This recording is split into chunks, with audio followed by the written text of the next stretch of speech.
All right, everything looks good. It seems like the technology is cooperating. The World Affairs Council of Greater Reading is the leading educational organization promoting understanding and enlightenment on global issues. I am Mike Sutton. I'll be your host for the afternoon here as we get started. And just to let you know what's going to go on, what's going to happen, this is the virtual Great Decisions series hosted by the World Affairs Council. I will play the video that goes along with the presentation before I introduce Lynn, who will bring our speaker on. And then at the end, we'll have a Q&A until we run out of steam. And just to make sure to enter your questions into chat as we go, you can start typing those questions in now. And if we want to do kind of a live Q&A, we can even test that out a little bit. If you've got your microphone and speakers, you can do the hand raise engagement, and we'll try and even get some live questions in, see how that goes. So without further ado, I will get the video presentation here started. Let me just share that screen. And here we go. All over the Western Hemisphere, in Chile and Panama, in Ecuador and Argentina, a new power is making its presence felt. Until recently, China had little interest in Latin America. Now, its investment is transforming the region. Great Decisions investigates this new phenomenon, as well as the challenges it has brought: rising levels of debt, worries about creeping authoritarianism, and the prospect of direct competition with the United States. Competing for influence, China in Latin America. Next on Great Decisions.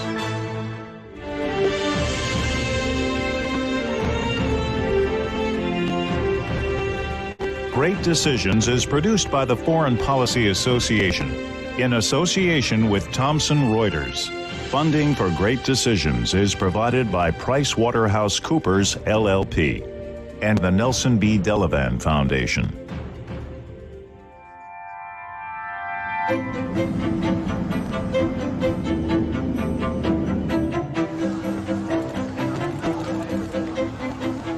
In June 2017, the Panamanian government made a bombshell announcement.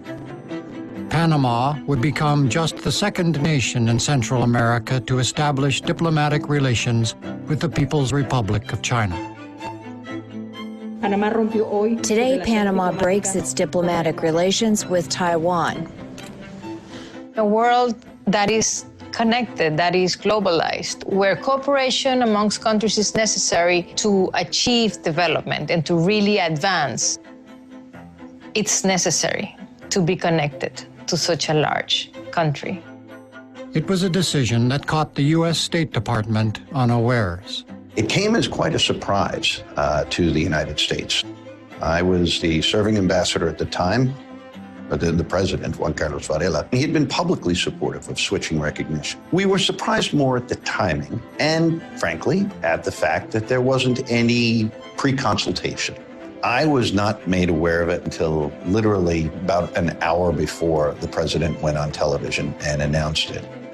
Of course, I did not inform John right when we were about to sign. He's right about that, and it's our sovereign right to do so. And we decided to do it that way on purpose, because we knew that it would be very hard to have it done otherwise. I think a country like mine can be mature and understand the challenges and the advantages to my country on dealing with different countries.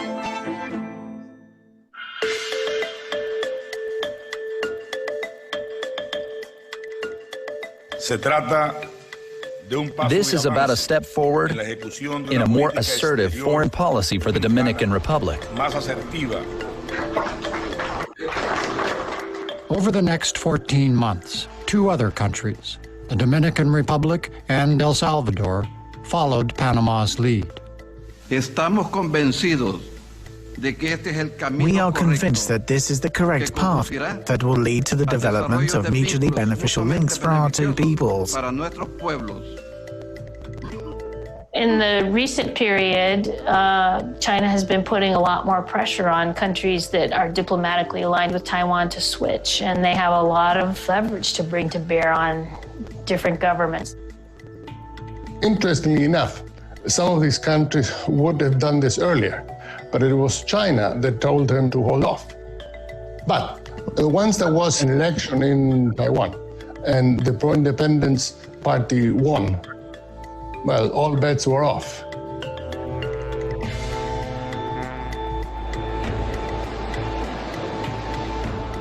China's bid for recognition in Latin America reflects a new priority for a country whose main focus, under the auspices of the Belt and Road Initiative, has long been in Asia and Africa. We've seen China expand the Belt and Road Initiative to the Latin American region. It's been something that's focused more extensively on Asia and Europe and Northern Africa to a degree, but has become increasingly global over the years. In several of the Chinese government's statements, Latin America is included as a part of the Belt and Road. We have seen a lot of activities Beijing is doing in Latin America. Now, with President Trump determined to check China's growth, Latin America has turned into an unexpected battlefield. Make no mistake about it, China's doing it for its own interest. They want the markets that they create to play according to the Chinese rule, which is a government-run system, not an open market economy. They also are using these avenues for their national security purposes, including stealing intellectual property and jeopardizing our national security. I think China's involvement in Latin America is an economic threat. I'm from Florida. Our biggest trading partners are generally South and Central America. This is a clear competitor to the United States in our backyard. There's no question they're not our friend.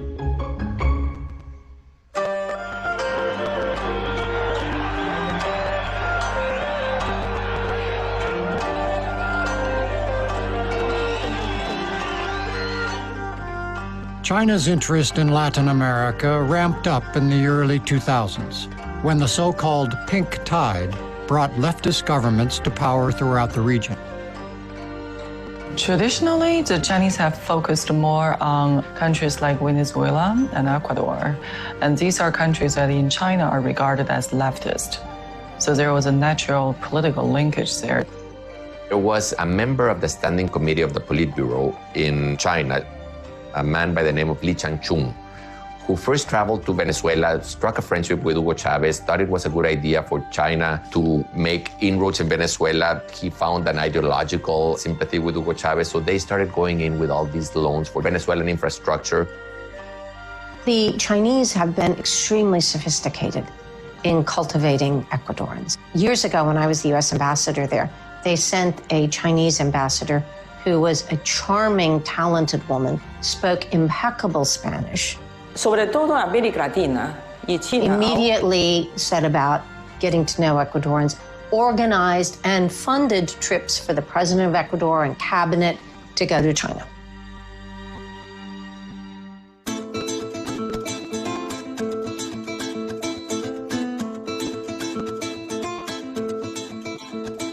Gradually, China's attention has expanded to the entire region. Beijing now bankrolls massive infrastructure projects in dozens of Latin American countries, especially in the transportation and energy sectors. The big story with the Belt and Road Initiative has been infrastructure building, which obviously takes a lot of capital, which a lot of the governments in Latin America are short on, and traditional commercially oriented financing structures aren't so interested in because they see it as risky. Countries like Panama that offer diplomatic recognition to Beijing can expect a windfall of Chinese investment. Shortly after Panama reestablished diplomatic ties with Beijing, President Xi visited. And that was a very productive meeting. There were nearly 18 agreements that were signed on a whole range of issues, including infrastructure and connectivity. A Chinese company won the tender for building the fourth bridge of the Panama Canal. That's a $1.4 billion project. Panama is being built up by China into its main logistics and transport hub in the Americas. There were no deals on the table for Panama's establishment of relations with China. And I think this is very important to be highlighted because other countries have done it differently. Other countries have established relations with China in exchange for large infrastructure projects or investments. Often, Beijing has been willing to provide funding for large-scale projects that Western creditors have declined to support. One of the most emblematic projects of the Belt and Road Initiative in the Latin American region is the Belgrano-Cargas rail expansion in Argentina. This is a project that the Argentines have wanted to do for a very, very long time. It requires billions in finance, and very few have been interested in supporting this project financially. China has. This is a very important railway that crosses the agricultural heartland of Argentina. And it is as much in China's interest as it is in Argentina's interest to modernize this railway. This railway transports materials that are essential for China: soy, wheat, corn, flour. Chinese loans require the use of Chinese companies and of Chinese equipment. Argentina happens to produce a lot of the things that would be required to build a railway. But the loan conditions were such that they required the importation of Chinese equipment fully across the board, which was detrimental, I think, to local industry.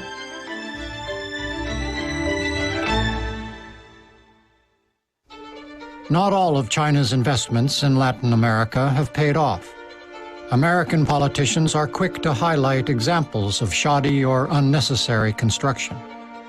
You saw this quite clearly here in the region at the Coca-Cola Sinclair Dam in the jungles of Ecuador. The dam now runs to half capacity.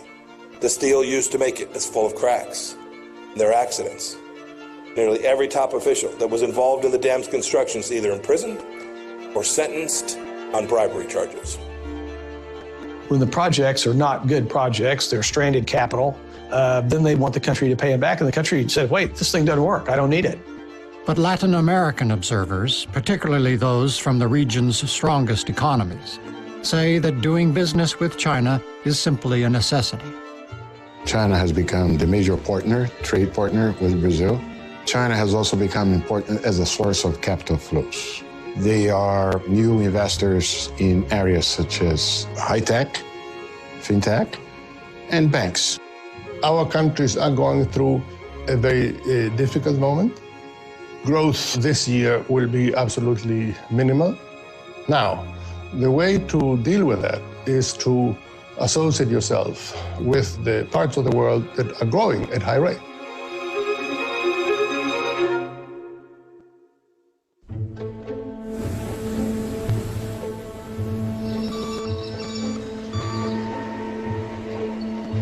One problem for Latin American countries that rely on Chinese capital is the risk of racking up debts they cannot possibly repay. That's appealing if you are the leader of a nation that is poor, that needs money, and the Chinese come in and say, we'll give you a soft loan. You're focused on today. You're not focused on what's going to happen 10 years out when those loans come due. Members of the Trump administration have repeatedly accused China of pursuing debt trap diplomacy with the goal of gaining political influence. Let me say with great respect to all the nations across this wider region and the world, do not accept foreign debt that could compromise your sovereignty. Protect your interests. Preserve your independence. Debt trap is a tricky term because by using the word trap, it suggests intention. It suggests that this is a premeditated scheme that China had sought out before it reached out to recipient countries. And that is a narrative that I personally do not agree with. That leads me to the question that is often posed, whether China practices so-called debt diplomacy. Some people say that China purposefully lends money to countries to get them into debt and then take over their assets. It wouldn't be a very wise diplomatic strategy. When countries struggle to pay back their debts in cash, China collects it in other forms. Part of the lending to Venezuela, for instance, It comes with a collateral. If Venezuela is not capable of paying back, China has a right to be paid in oil. Ecuador has huge debts to China in terms of the oil it must pay them. 80 to 90% of all of their production is due to China over the next 5 to 10 years. Even in oil-rich countries, however, China's investments can be risky. Chinese oil investment in Venezuela now is regarded as not only a debt trap for Venezuela, but also a trap for China as a lender, because Venezuela domestic politics turned south, and the government is unable to repay the loans that it took from China. China continues to offer financing to Venezuela, but in lesser amounts than we've seen in previous years. So everything is about sort of maintaining the status quo, a degree of stability, and trying to ensure that enough oil is being produced to be able to pay things back. So at some point, these countries will come to the conclusion that, as they say, if you owe the bank $100, you have a problem. If you owe the bank $1 billion, the bank has a problem. So in this case, maybe China has a problem. As Beijing invests more and more heavily in Latin America, it is inevitably drawn into political controversies in the Western Hemisphere, including ones that China's leaders would prefer to avoid. China has always maintained this policy of non-interference in the domestic affairs of sovereign nations, but as China's footprint grows globally, whether in Latin America or other regions, inevitably China will be dragged into some political issues. China wanted to host a meeting of the Inter-American Development Bank in China. But there's a delicate issue, which is that most IDB members recognize Juan Guaidó as a legitimate president of Venezuela. So the IDB countries say, well, if you want to host us, fine, we'll come. Just make sure you invite the person we consider to be the legitimate president. At the end of the day, China ended up canceling the meeting. So that's what happens with China in Latin America. They usually stumble unnecessarily into these situations.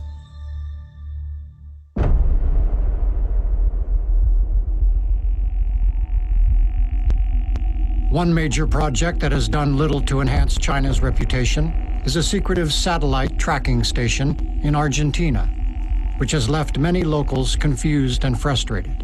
In 2014, China and Argentina signed an agreement permitting China to build a space station in the Neuquén region in Patagonia in Argentina. The space station is staffed nearly exclusively by Chinese nationals. I'm not entirely sure what the purpose of the Chinese is here.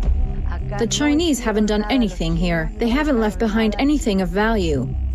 China has consistently maintained that this space station is purely for peaceful purposes.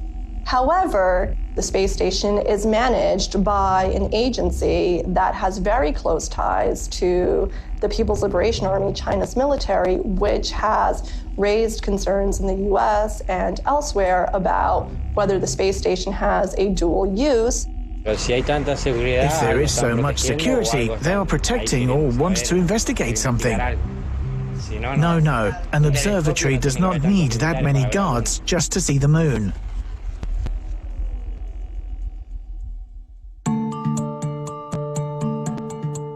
Officials within the Trump administration have responded to China's growing presence in Latin America by citing the Monroe Doctrine, a declaration from 1823 that warned European countries not to interfere in the Western Hemisphere.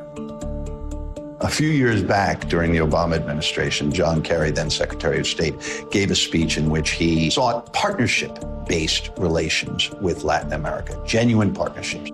The relationship that we seek and that we have worked hard to foster is not about a United States declaration about how and when it will intervene in the affairs of other American states.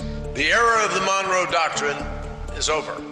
It was a good line in a speech. It got some applause. And then, I think mostly for rhetorical purposes, obviously, and the Trump administration, National Security Advisor Bolton brought it back.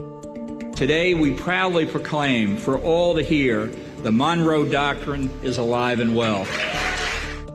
The Monroe Doctrine started as a way of saying we are rejecting foreign interference in our hemisphere. It came to be interpreted in the hemisphere as the U.S. will tell the governments of this region what to do.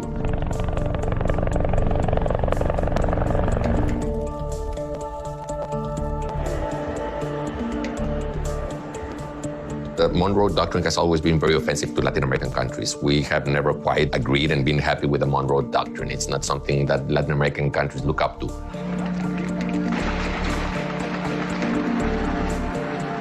I don't know that we could enforce it maybe the way President Monroe could back then, but as a matter of principle and hemispheric solidarity, I think that the fact that now that we have more Latin American countries agreeing with the United States about China is kind of a non-militaristic reflection of the Monroe Doctrine's principles.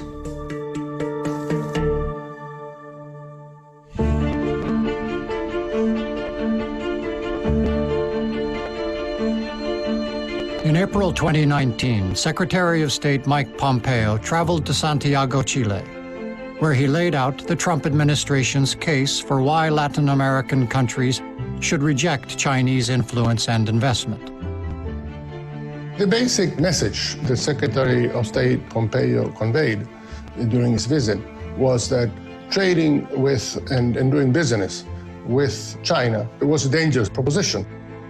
China does business in places like Latin America. It often injects corrosive capital into the economic bloodstream, giving life to corruption and eroding good governance. To say that Chile should not trade with China is a bit of a complicated proposition. If Chile were to stop trading with China, the economy would fall apart. Ultimately, our strategy as a nation can't be to try to keep China out of economic markets around the world. It has to be to compete with Chinese products and Chinese investment. The United States has no complementary vehicle by which to offer economic investments in South America side by side with the offers that they're getting from the Chinese. This administration has been pulling back on U.S. participation. As a result, there's a void. And China has been very willing to come in and try to fill that void. So we've seen China presence in our hemisphere rise as the U.S. presence has declined. Latin American observers have also noted the disparity between the American and Chinese approaches to their region. When U.S. cabinet members visit Latin America these days, all they do is talk about China. When Chinese cabinet members visit Latin America, all they do is talk about trade and investment. And, well, there's an interesting contrast there. And I suppose you can guess which one is more effective. When they go around saying, beware the Chinese, it's from a very paternalistic point of view, as if we needed to be told, as if we didn't understand what the risks were, as if it was the United States who had to come and inform us of the risk of engaging the Chinese. And I would tell you, no, most of these countries understand the risks. They're only appealing to China because the United States has shunned them. The Chinese have occupied a void. They fill the blanks. The whole Latin America, and there is no exception, is in dire need of infrastructure investments. So why would they simply listen to a plea, to a call from Washington to stop the entry of Chinese capital without having any alternative to fill the blank? In an effort to help the U.S. compete with China around the world, Congress passed legislation called the BUILD Act in October 2018. That law paved the way for the Trump administration to establish a government agency that directs private sector funds for international development. In 2019, the Development Finance Corporation was created to extend U.S. foreign policy and development goals by operating in more than 90 countries around the world to bring affordable housing and water and infrastructure to the partners that need it most. Well, I think the BUILD Act is a good opportunity to pull private sector investment and public sector investment together, more along the lines of the way MITI in Japan and some of the other national investment support programs do. You can draw a contrast between our investments throughout the region and China's investment throughout the region. We believe that the private sector is able to catalyze stable societies better than state-directed authoritarian government investment. In the end, there is little consensus about China's engagement in Latin America, even from those in the region who have watched China's relationships develop up close. The Chinese are like corporate raiders.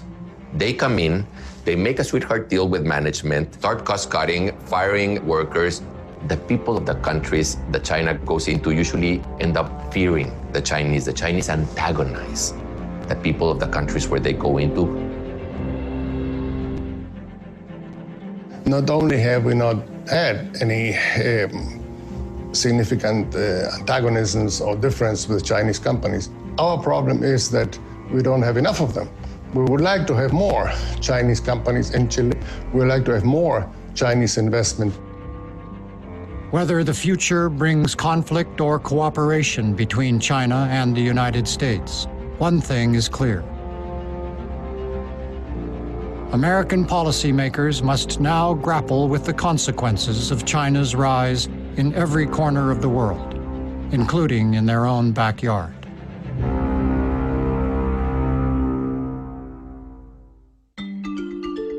Great Decisions is America's largest discussion program on global affairs. Discussion groups meet in community centers, libraries, places of worship, and homes across the country to discuss global issues with their community. Participants read the 8-topic briefing book, meet to discuss each topic, and complete a ballot, which shares their views with Congress. To start or join a discussion group in your community, visit fpa.org. or call 1-800-477-5836. Great Decisions is produced by the Foreign Policy Association in association with Thomson Reuters. Funding for Great Decisions is provided by PricewaterhouseCoopers LLP and the Nelson B. Delavan Foundation. So I will let the credits run a little bit here as I just take an opportunity again to thank everybody for joining. We've got great turnout on the webinar today. We've got a couple of people on Facebook. We will take questions through the chat at the end of the presentation. So for members first, we'll take them through the Zoom chat. If you're on Facebook, feel free to put your questions there. And we can also take a shot at answering some live questions today. If anybody is set up with microphone and camera and wants to get our attention, try out those engagements where you can get our attention with a little hand wave. And see if we can get anybody on live today. This is a video brought to us by the Foreign Policy Association as part of the Great Decisions series, which we generally host at several locations around Berks County. Unfortunately, because of what's been going on, we haven't been able to do that, but we are grateful for the opportunity to bring the content to you virtually today. And to keep that going, I'm going to turn the meeting over to the President of the World Affairs Council, Lynn Brown. Hi, everyone. Thanks for joining us. Really pleased to see so many people out there. Let me introduce our speaker. Dr. Stanley earned a BA from Moravian College in 1994 and later earned a master's and PhD from the School of Oriental and African Studies at the University of London, where he focused on China's history and politics. He currently holds the position of professor in the history department at Kutztown University, where he teaches classes in world history, general East Asia, and more focused classes on Chinese history with a focus on the late 19th century and early 20th century. The focus of Dr. Stanley's research work is on the secular activities of missionaries in China. He's published articles on mission schools and medical work of the American Presbyterians in Shandong from the late 19th to the early 20th century. His more recent research has turned to the role the local population had in mission work with a particular focus on the areas of Shandong outside of the larger treaty port cities. Dr. Stanley, thanks for joining us. We're so pleased to have you with us today. I'll turn it over to you. Thank you very much, Lynn. I do just have a brief presentation. Shouldn't last too long. Some of it goes over a little bit of what the film did, just to remind us of some important points, but also to provide that sort of historical background as well. Those links between China, Latin America, and China and other areas of the world. Just before we get the discussion, I've also added some very specific dates as well as sort of the historical background to this engagement with Latin America. Actually, not just since 2016, but going all the way back to the early 2000s and even to the 1990s. So just to sort of give that kind of historical perspective to this as well, even though their real engagement has been since 2016 with the elections in Taiwan. In addition, what we need to think about as well, and something to think about for afterwards, is most of the data we have is from 2019. And more recently, for those who've been paying attention to sort of the news, and particularly CNBC, the financial news, it's been noted that China has started to pull back on some of these loans and investments and so forth. So perhaps that's something to discuss afterwards. But anyway, let me just. Yeah.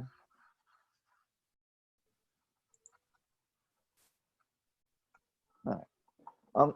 So I've called the little talk of China and Latin America a new era, because since 2016, it really has been a new era. In fact, one thing we've noted, of course, and I'm sure some of you reading the newspapers, reading the financial news, etc., have noted that in particular since 2016, that investment has ramped up considerably.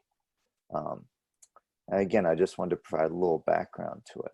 Right? So their past relationship with the Americas, don't forget, it goes all the way back into the 19th century, after the Opium Wars that ended in 1860. There were, of course, massive famines in the 19th century, and with the arrival of course, a lot of people from the United States, a lot of American companies starting to come into China, the British, the Spanish were already there. You do see, of course, in 19th century, railroad workers, not only in the United States, although we do tend to focus in the United States in history, but also in South America. This, of course, led eventually to the Chinese Exclusion Act in 1880. And what's interesting is after that act, you see a lot of Chinese actually migrating out of places like California down towards the south into Mexico, into the Baja Peninsula area. And if you go to areas of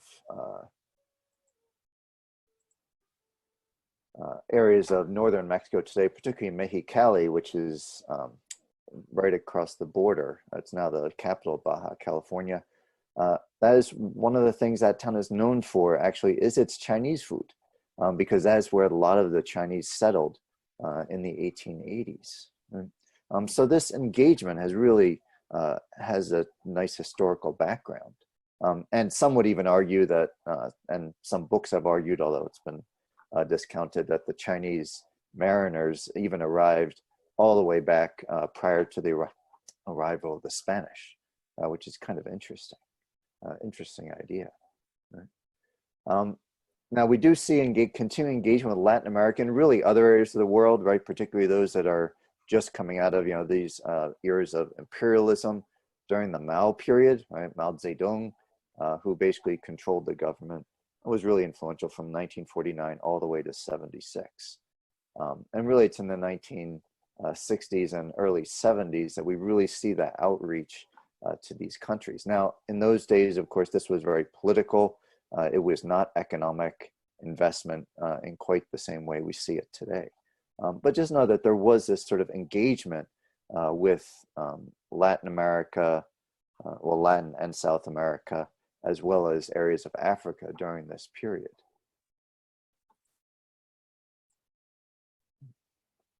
Now, in the 1980s, right, after the death of Mao, we see the emergence once again of Deng Xiaoping. And this is really where we start to see this Chinese investment and economic growth really start to take off. So when we talk about Chinese investment today and coming from sort of state funds, a lot of this came from the reopening of the Chinese economy under Deng Xiaoping.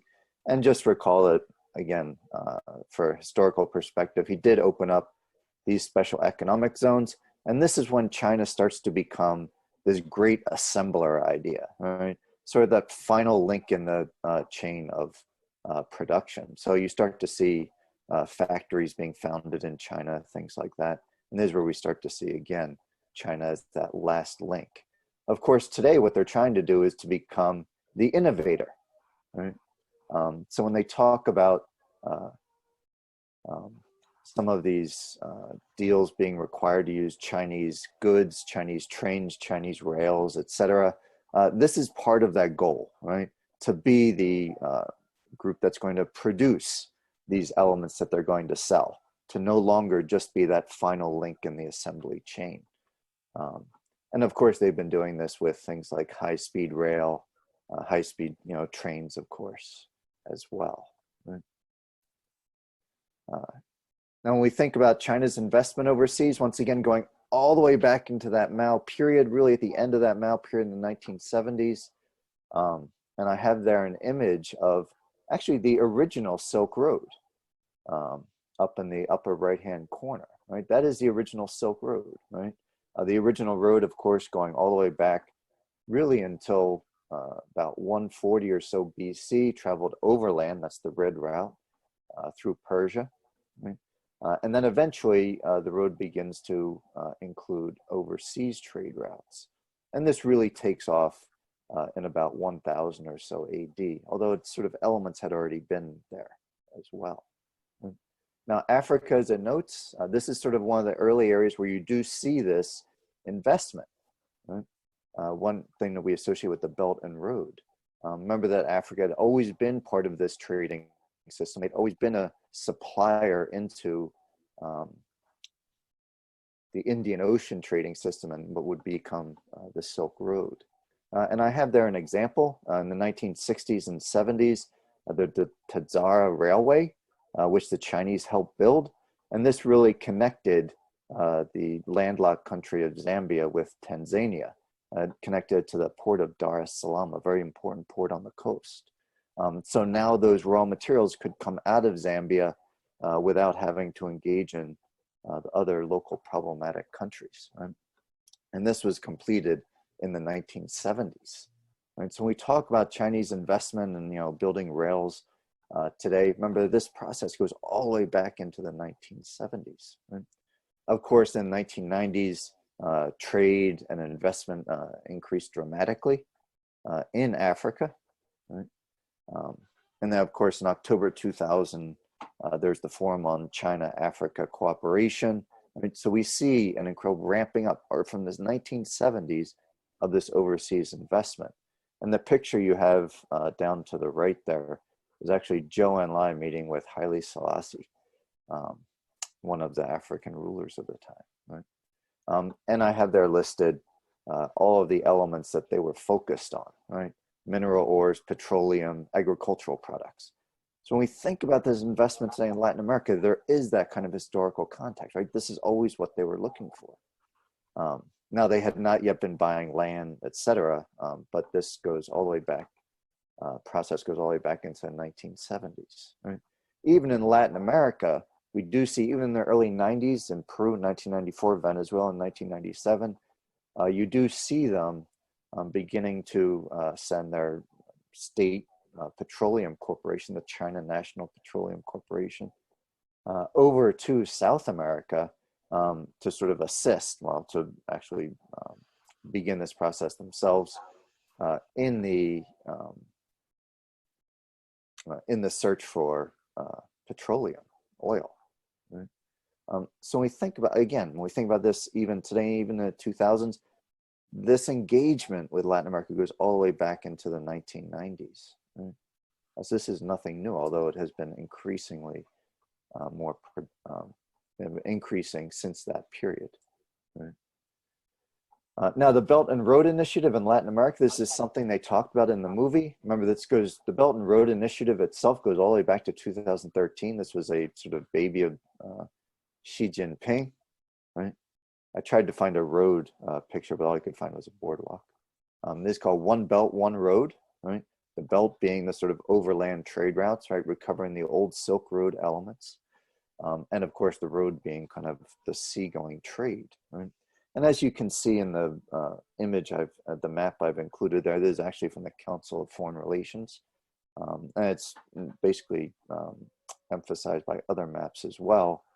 The initial focus of this was, of course, on Asia and Africa, right? Those old Silk Road trade routes, right? And of course, Australia as well, right? Linking Beijing, of course, with Europe once again, right?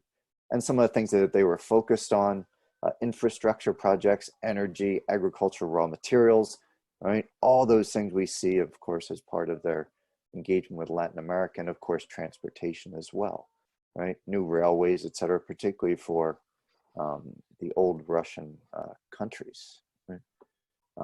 Now, there's also people-to-people contact as well. And here we see the influence of what are known as Confucius Institutes, right? These are set up it's a sort of combination of business and government. There used to be many more Confucius Institutes in the US. Many schools, though, have gone away from using them. And they basically offered language teachers to those countries. Right? And another element of the Belt and Road Initiative, of course, they also open up scholarships to smaller countries or poorer countries to go and study in China, to some of the Research One style universities. Now, Latin America in here, as you can see by the map, Latin America is not included at all in this Belt and Road Initiative. But what Xi Jinping has done, of course, is sort of expanded this idea to include the sort of overseas trade routes going all the way to Latin America. And this has been accelerated in recent years. Right? Now, this also takes on another element, and this is the political element that's talked about in the film, and the sort of recognition of China over Taiwan. Taiwan had previously had many countries be involved with them diplomatically. They could have embassies in those countries, or at least consulates. But this has begun to change, particularly since 2016.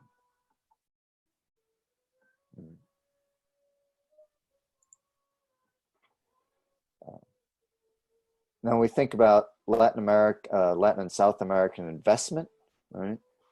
The movie talked about it being a more recent phenomenon, but remember, this goes all the way back really into the 1990s. But in 2004, Hu Jintao, who one of the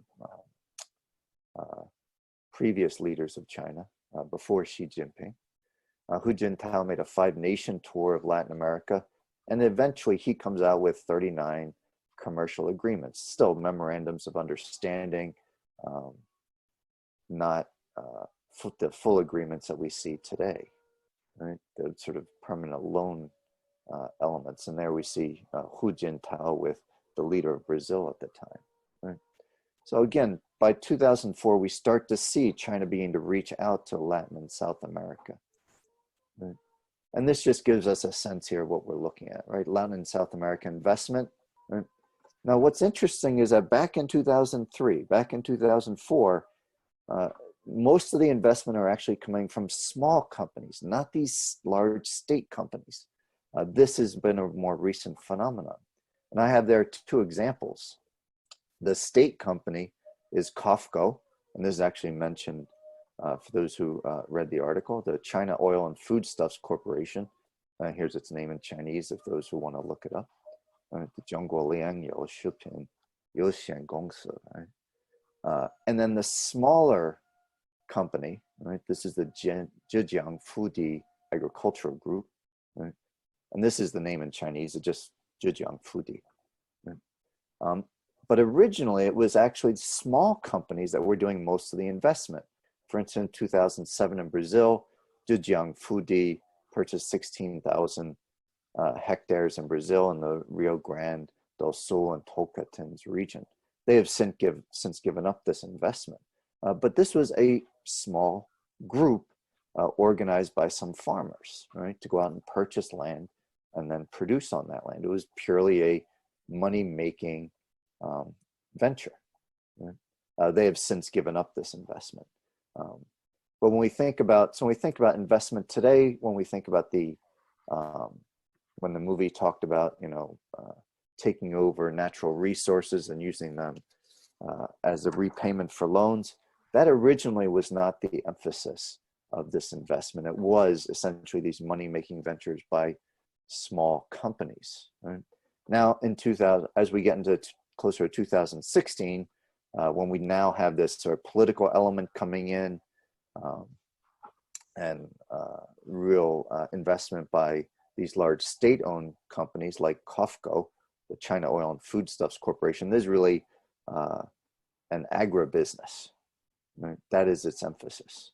And we do see, for instance, an emphasis, just as we saw early on in Africa, of investing in railways, energy, and so forth, port cities, taking over ports at times, but those that can actually help get the raw materials over to China.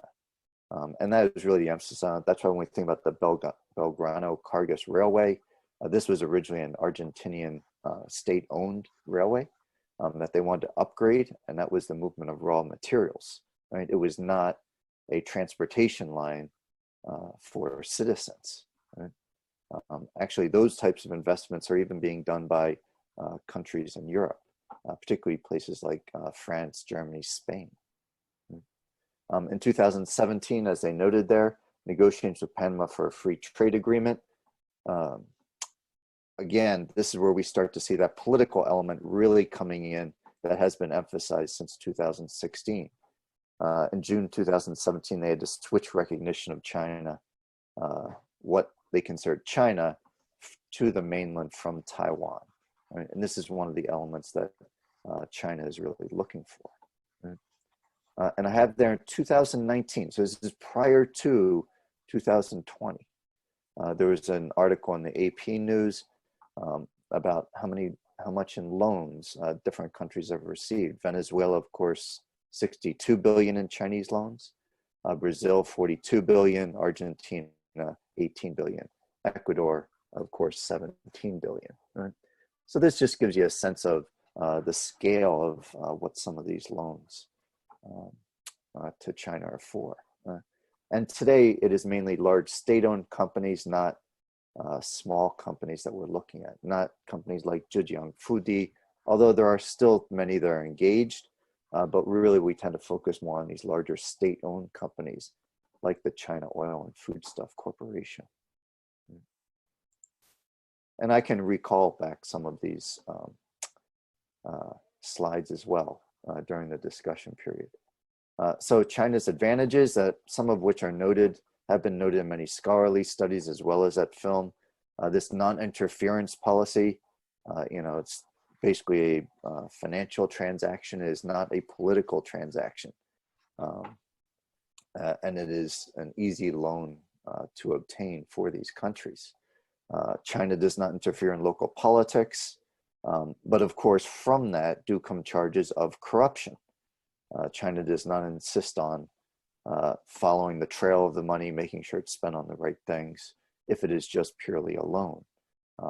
Now, some elements of this that come in is requiring that that Chinese workers be used versus local workers, right? Chinese materials get imported versus local materials. And they know that in the case of Argentina. Now, of course, China would argue, and many companies would do, that their workers are experts in installing their material, and therefore it can be done faster without having to train people up. So that's one of the arguments that they make there. Nevertheless, that is just one of the elements we see emerging, one of the criticisms of China. Misunderstanding local politics, right? They talked about the Inter-American Development Bank meeting that China wanted to host in 2020. But of course, many countries recognize Juan Guaido as the leader, and of course, they ended up canceling it because of that. Bad materials, construction problems. As they noted, some bad steel coming in, bridge to nowhere projects, things like that, that some of these countries are engaged in. So not ensuring that the money is being well spent if they're taken by these Latin American countries, South American countries as well. Right? And Latin American people's reaction, this is perhaps something that we can talk about later. Is this a new imperialism? So are we going back into the period, the idea of manifest destiny, but rather it is now China, but as being seen as the imperialist, Right? And that's one idea behind the non-interference policy. They did not want to be seen in this kind of light. Right? So the future, right? What's going to happen and what has been the impact? In 2017, again, if you go back and look at some of the old news reports, it notes that China's loans are crippling Africa and Latin America. They cannot repay these. And of course, if that means that the Chinese companies then take over the origins of raw materials, whether it's paying them off in oil, other types of raw materials, this is then crippling the ability of Africa and Latin America to develop their economies. Right? We also see a cutback in loans, and this is something that as well we can talk about. In 2020, this was noted, of course, as late as April 28th in some news reports. Right? And some have argued that China now just needs to absorb these loans, to get rid of these loans, right? Or to renegotiate the terms of these loans. That due to the pandemic, these countries will not be able to ever repay these loans. It will take too long. So these are some of the problems that China now has to deal with. There is also the issue of the U.S. reaction. What has been our reaction? One, of course, we do have this trade war with China. One of the elements is, of course, perhaps in the negotiation, are these elements of China's engagement with Latin and South America. The movie talked about the BUILD Act, the Development Finance Corporation, right, that the U.S. government now has. And this was only developed and really taking off now in 2019. So who knows what's going to happen in 2020. But this was sort of the U.S. reaction to China to try to re-engage with the region. And some ideas for discussion that the group can have, I just sort of wrote down, right? Their relationship with Latin America versus the old US, right? In the 1970s, 80s, and even back into the 60s, right? Is it different? Is it any different? Is one question we can think about, right? How would China be interpreted by those nations? How will their actions be interpreted?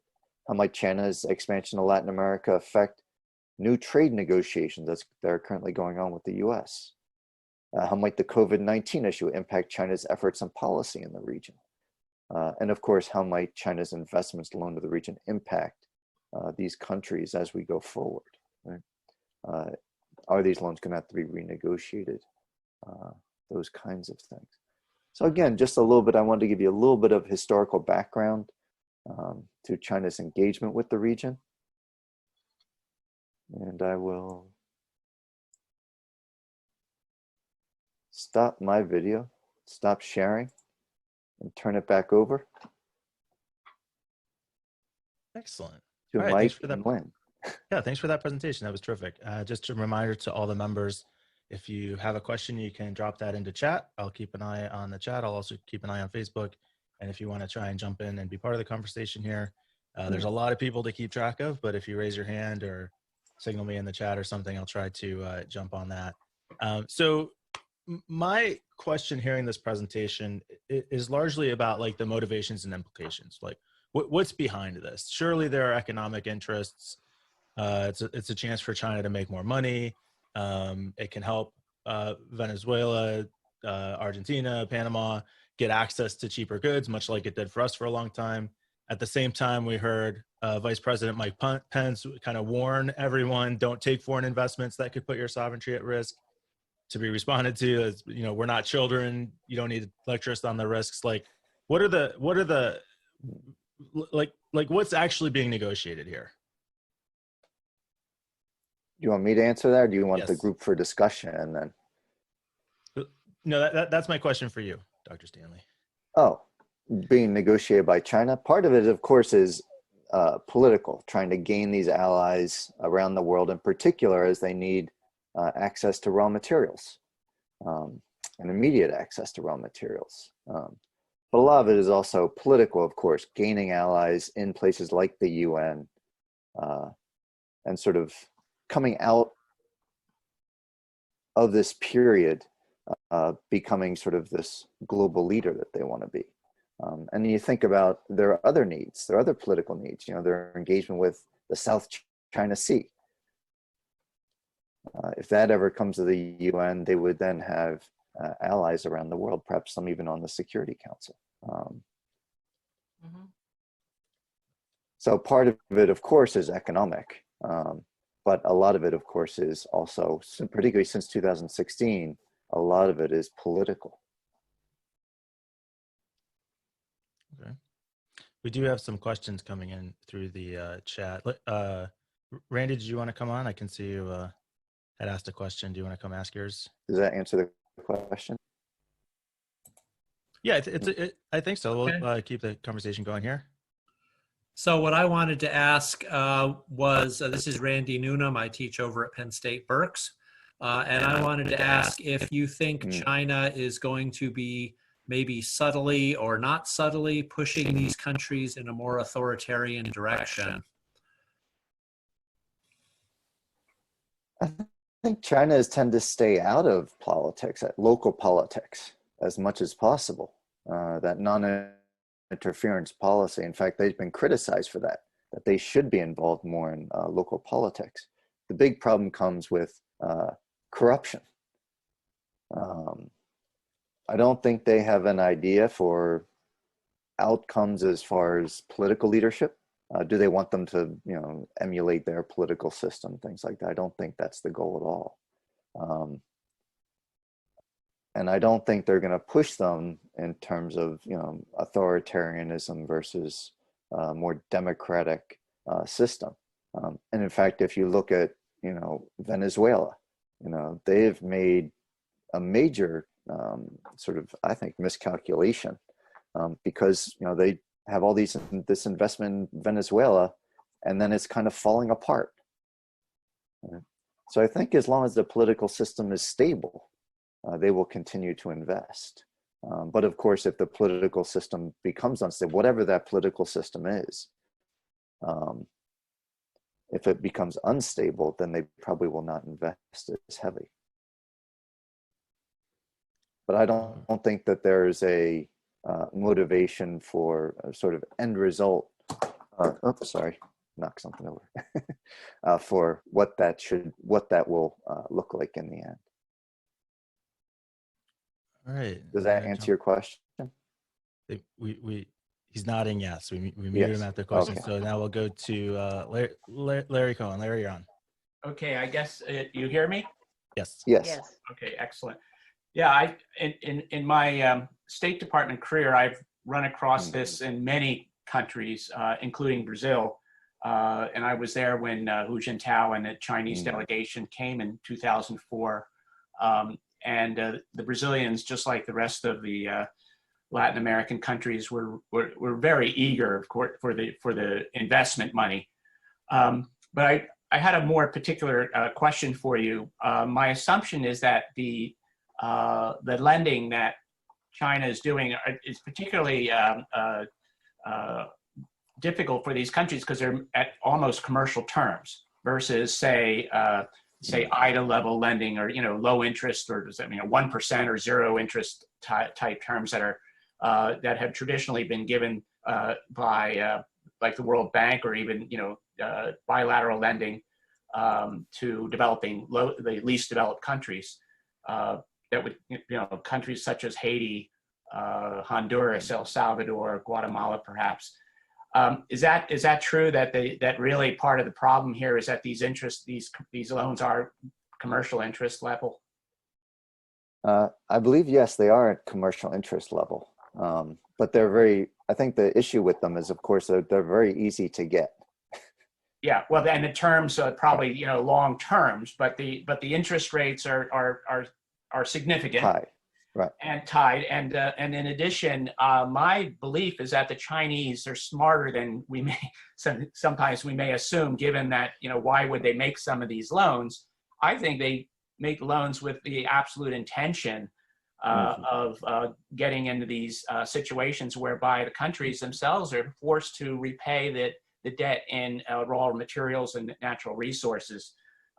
Countries like South Sudan, where I was. I mean, there was no way that they would be able to repay anything. Countries in Africa, and I think that's true for basket cases like Venezuela. So basically, I think the Chinese well enough assume that they could take oil from the Venezuelans for the next 50 years.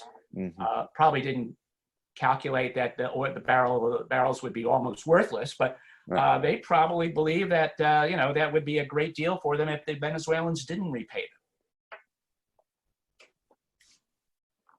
Sorry, you broke up there. I'm sorry. I said at the end that I assume that the Chinese, Beijing, believe very, very much in that. Well, it's probably to our benefit not to be repaid in cash, but to have these countries in our debt and pay back in oil, for example, if you're Venezuela or Ecuador.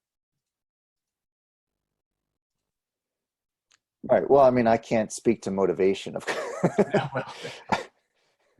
Thanks, Larry.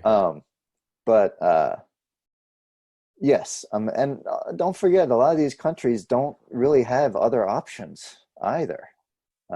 If they do want to invest in their economy, in their infrastructure at all, they don't have a lot of other options. Many of them, the sort of world banking system has, to an extent, not. They've not been able to engage in those types of loans due to their past history.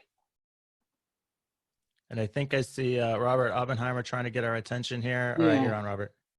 Yeah, I can't unmute. Can you hear me? Yes. Yeah. Oh, you can. Okay. My question is, in the long term, 20 years from now or so, is our ability, as China's strength grows in relations in these countries and investments in these countries, will the trade balance change? Will our opportunities to sell to South America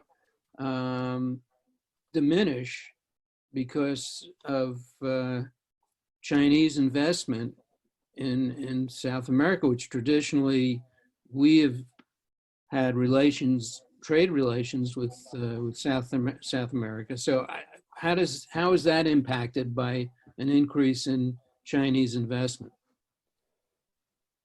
Well, I don't think it means that we cannot sell goods, but certainly in terms of, let's say, if you're thinking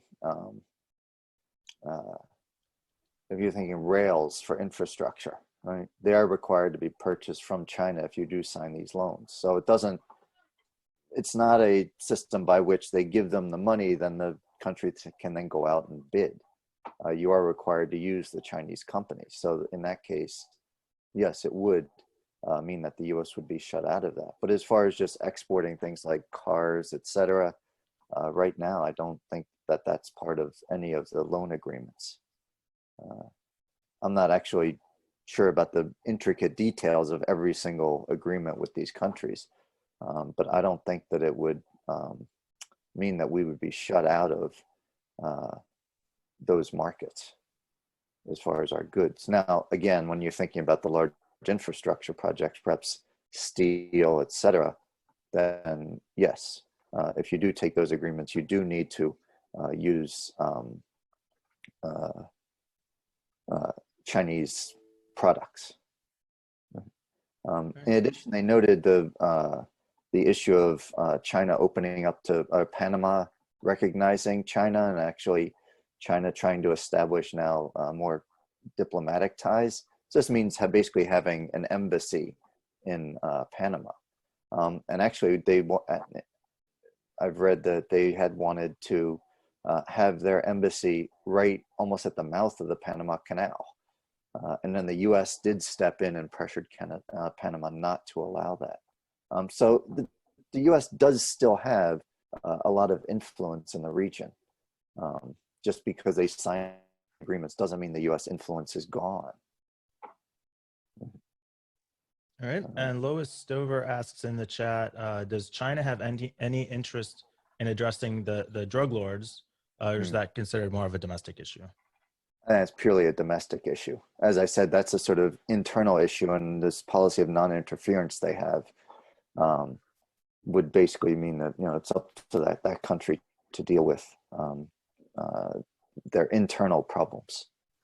For us, the it's a other little one, closer to home, but China's far enough away that doesn't affect them. yeah. Well, or at least they're not as engaged with that issue, right? The other one that came up, has it had any impact on Taiwan? To my knowledge, it has not to this. It's only been since 2016 that they've really been pressuring these countries to sort of recognize China versus Taiwan. So I don't think that that has been seen yet. Again, if Taiwan still has the sort of backing of the United States, I think that still carries a lot of weight. To Doris Frazier's question about is China still the bank for the U.S. is part of Mike Pence's warning not to take investment from companies that could challenge your sovereignty. Is that a lesson we learned the hard way, or is that like what's going on there? Well, a lot of that also goes all the way back to, I mean, the imperial period into the 19th century. You know, they would invest in these countries, and the local population might react against it, then the country might demand more concessions from you. So that process goes all the way back to the 19th century, and we used it quite well. Britain used it very well. So did France. So did Germany. In China, actually, with the railroads it was building across Shandong province and all over the place, they used that investment actually to gain more concessions. And I think by the Bank of U.S., I think they're referring to the purchase of bonds, right? Treasuries. That's how I interpret it. Yeah. Sorry, I took it another direction. That's what you're here but for. yes. And as far as I know, they've not called that in, tried to sell them. And in fact, we may need to sell more coming out of this. But China's actually ability to invest overseas has been curtailed a lot in the last year. They're in fact giving out payments to farmers, right? And of course, all the investment in building new hospitals very, very quickly that everybody's seen on the news. They built the hospital in a week. That took a lot of that money that could be used for overseas investment, for overseas loans away. So they've been curtailing a lot of that as well. In addition, even if you did investment overseas, Chinese workers would not be able to travel. So a lot of that has been curtailed as well. I'm trying to keep an eye on the chat and the video here. If anybody's been trying to get my attention and I haven't seen it, maybe one of our other members could let me know in the chat. Saul, I saw earlier that you had made a comment in the chat. I wasn't sure if it was related to something specifically that Larry had asked or mentioned. Did you have anything you wanted to add? Yeah, I didn't finish writing what I want to do before I clicked it off. Now, my question is, we're very successful with our relationship with Mexico. We really are, economically, right? Despite all the, so the question would become, if we're doing so well with Mexico, number one, do we see China making some competitive inroads with Mexico with us? Or is what we do with Mexico, is it more likely a good model for us to be investing otherwhere? We do it with Costa Rica. Everybody wants to invest in Costa Rica, but that's a really small country. So if we can do it well with Mexico, number one, is China also competing with us there? Maybe Larry, you'd have a point of view on that. But secondly, if we can do it in Mexico, what is our problem? I mean, maybe this Build Act of 219 is going to get us going, but what is our real problem in investing elsewhere? Well, I would say it depends on what they're investing in as well. I mean, if you're investing in, for instance, if you want a high-speed rail line, I mean, China has built high-speed rail already. So some of it may come down to also what they want to invest in. But as far as Mexico goes, I think they have a different relationship, certainly with the U.S. Than other countries as well. Larry, did you want to talk a little bit about the relationship between the U.S. and Mexico? No, I think you addressed it. I do agree. I don't think China is as at least superficially, I don't think China's as deeply engaged in Mexico as they are in South American countries. Probably because of, well, the existence of NAFTA and the long-standing ties that the United States and Mexico have shared for generations. So but there has been significant Mexican investment or Chinese investment in Mexico. I just don't think it's been on the scale of what we've seen elsewhere. Don't forget, sometimes they're also having, just signing memorandums of understanding, sort of diplomatic ties, but not immediately going into loans and investment. Right. Whether it's rail, ports, things like that. Some of that, in fact, comes later, or sometimes they decide not to do it. But those memorandums of understanding remain. To what you said in your presentation about China shifting from, I forget the phrase you used, but shifting from kind of the manufacturing to the innovation side. Is there any reason to think that, like we saw, we were heavily manufacturing based, then as we shifted to more of a information based or technology based economy, a lot of that manufacturing went to China?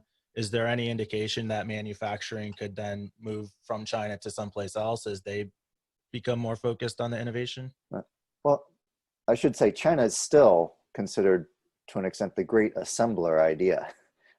And that goes to the sort of, where do items originate? A lot of it actually originates in the US. It gets shipped to China, then they kind of assemble the final product. So a lot of that's still going on. In fact, it's, I don't know how many people are familiar with Foxconn, the Taiwanese company. That's actually a Taiwanese company, not a Chinese, not from mainland China, down there in the South. But they also, produce, they build their own high-speed, the rails for their high-speed rail. They build the trains for their high-speed rail. So they are both innovating as far as like Huawei goes, 5G networks, things like that. They're both producing as well as creating, but I think they want to move more into the creating element, the creative element, creating the new developments in high-speed rail, which they can then sell elsewhere. Excellent. And certainly a shift like that isn't going to happen overnight, but I appreciate you taking the time to chat. I'm going to bring Lynn back on and wrap up the meeting. Okay, thanks, Mike. Appreciate it. Dr. Stanley, thanks so much. We really appreciate all your efforts here today, and we really enjoyed your talk. Thanks for being with us. And Mike, thanks for your emceeing as usual. We appreciate it. Just a couple quick things coming up in the near future. We have next week, May 20th, a program like this, using great decision videos on climate change with Dr. Stober from Alvernia. And on May 27th, Wednesday, India and Pakistan with Dr. Ghosh from Penn State. And there's some other programs after that as well that you can see in our Constant Contact newsletter that I hope all of you get. If you don't, please let us know and we will get it to you. Just want you to know that coming in May will be your mailed newsletter, the paper newsletter that will come, which will talk about the highlights of our fall programming. As you can all well imagine, we're planning for the fall in our usual way in gatherings, though we may not be able to do that. So we're developing contingency plans to present those virtually if we need to. So that's well into the planning. We have programs booked through next February, almost March, and we'll get them to you one way or another. Also, in your Constant Contact newsletter you'll get on Monday, there'll be a quick less than 10 questions survey on your participation in these webinars. We want to know from our members your ease or difficulty in participating in these sessions. And we just want to do a quick survey so we can make some tweaks and improvements and make it easier for you to join and get more people to join. So that's what we're up to right now. We're staying busy. We hope all of you are, and we hope you're safe and well. Thank you so much for joining us today. We really enjoyed having you. Thanks, Mike.